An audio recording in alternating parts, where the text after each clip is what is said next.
What's up guys? For today's video ay papakita ko sa inyo kung paano magupit ng sarili guys. Ito, hawak ko ngayon yung aking clipper na wall.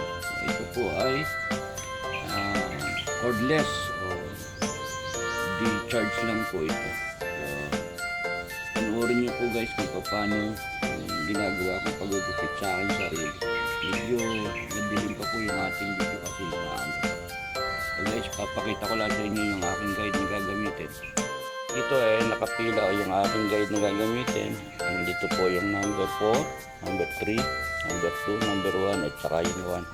Yan po yung mga gagamitin ko para sa aking pagugupit sa aking sarili.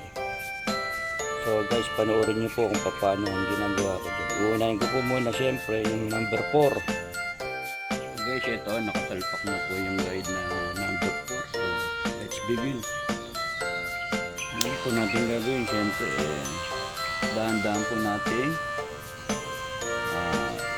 kakayod dyan o kahit ng pataas. Yan guys. Puro po pataas siyempre.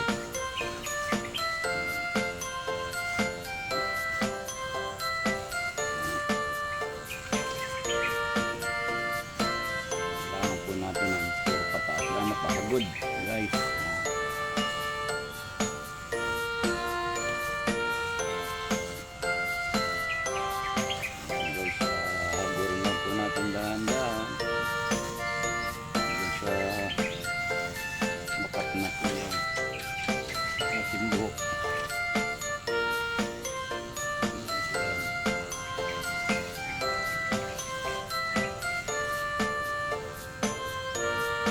Hindi naman po tayo nagugupit dahil sa sarili natin nagtitipid tayo. So, wala tayong tiwala sa ibang barbero. Ito po ay nakawili sa palangga. Nangigupitan ng aking sarili every time na medyo makababa na. Actually, paubos na nga po yung aking buhok dito sa bandang likuran. Siguro po ay naman ako sa aking tatay kasi yung tatay ko po medyo kalbuhin din. Guys, ayan, pagulitan natin kayo rin yung dahan-dahan.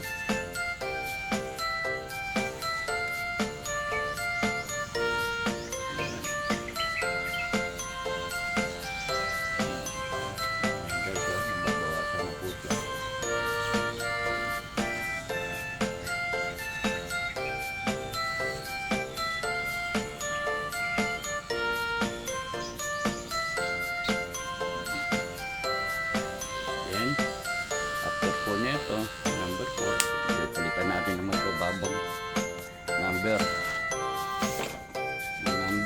Number 3 po guys. Guys, number 3 guys na po ang gagamitin. Then ganun din po ang procedure. Dahan-dahan. I-adjust po natin ang konti yung kabot.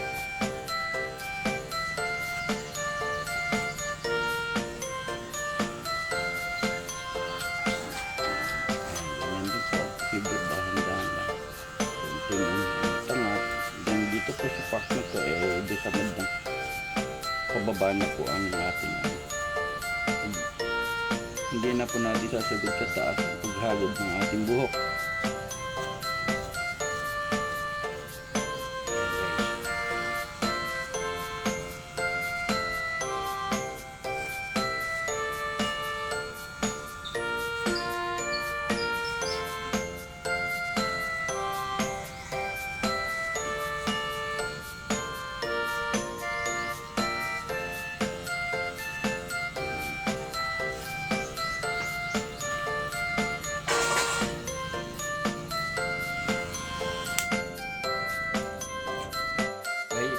Tapos na po ako doon sa number 3. Ito naman po number 4. Ay, number 2 ang ating gagamitin. Sorry po.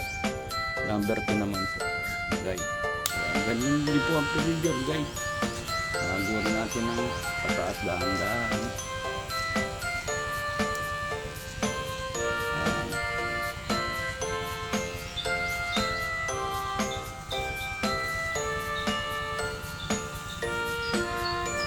Para po, nipis yan.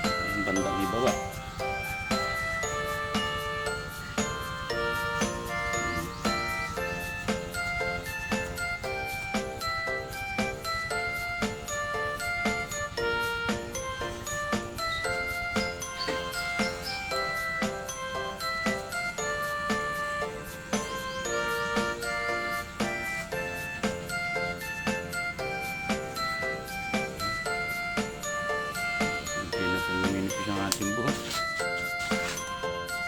number 1 naman po ang ating sasapak. Dahan-dahan din po nating nagurin patas. Yan.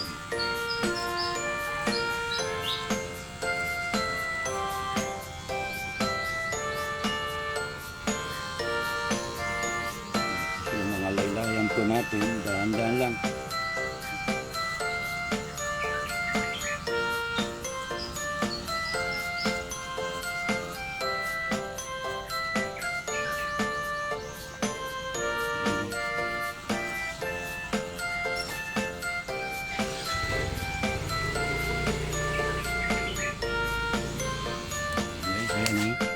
Yan.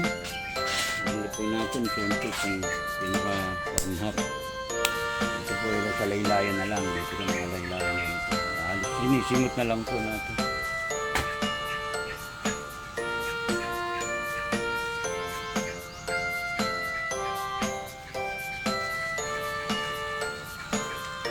Yan guys. Yung mga laylayan na lang po itong na. Then,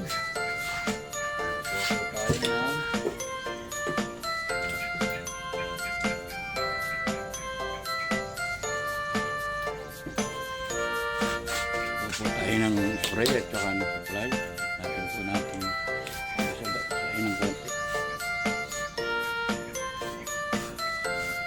Dito nga po pala sa bandang itaas ko, isang ginagamit ko minsan ay number 5 or number 6, pero mostly po ay number 6.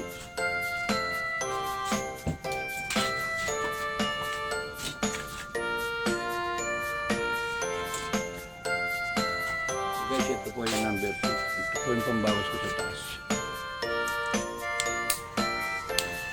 Okay. Medyo ano na po yung ating taas. Babawasan na rin po natin.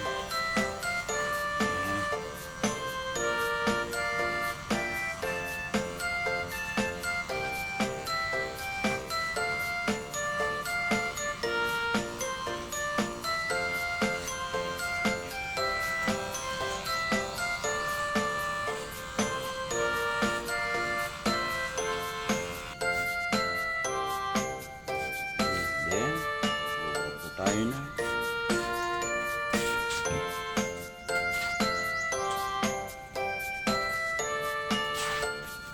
Ito po cleaning scissor. Ito ay pang nipis. Wali, ala na po tayo ninipisan at manipis na yung buhok natin. Pero kailangan po natin nipis-nipisan yung bahagya yung natin.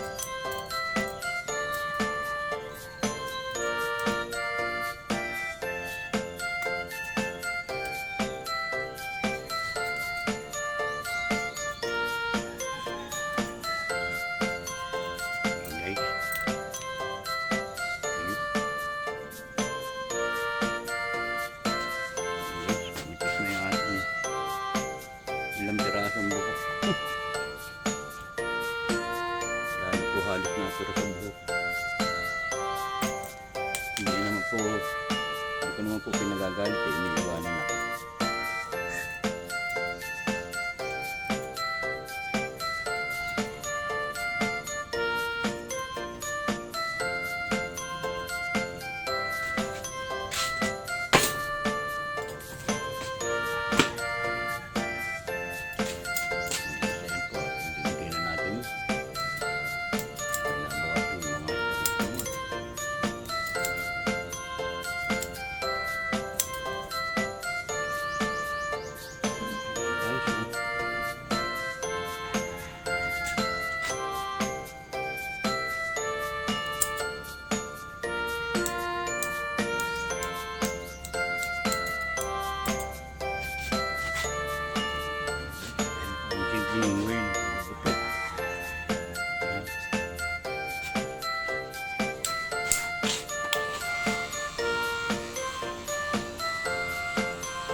that po guys, ito po ang pinaka-finish natin.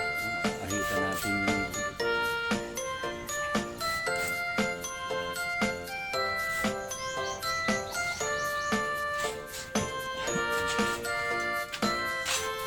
guys, hawak ko po ngayon yung laba. Siyempre, dahan-dahan lang natin. Lang ayos. Kung maglalatak po, medyo may nakita sa ganitong trabaho.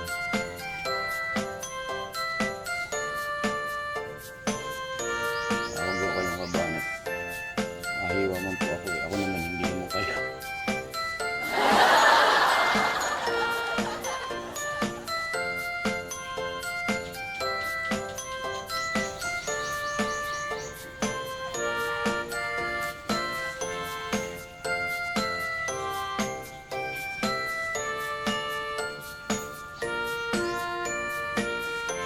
Ayan, tapos na. Okay na guys. Guys, tapos na. Ayan. Again, nagustuhan po niyo ang aking video, pasuyo naman po na isang like, share, comment down below, and also subscribe na rin po kayo at hit nyo na rin po yung notification bell para lagi kayong updated sa aking video. Again guys, thank you. Bye-bye. Subscribe to my channel.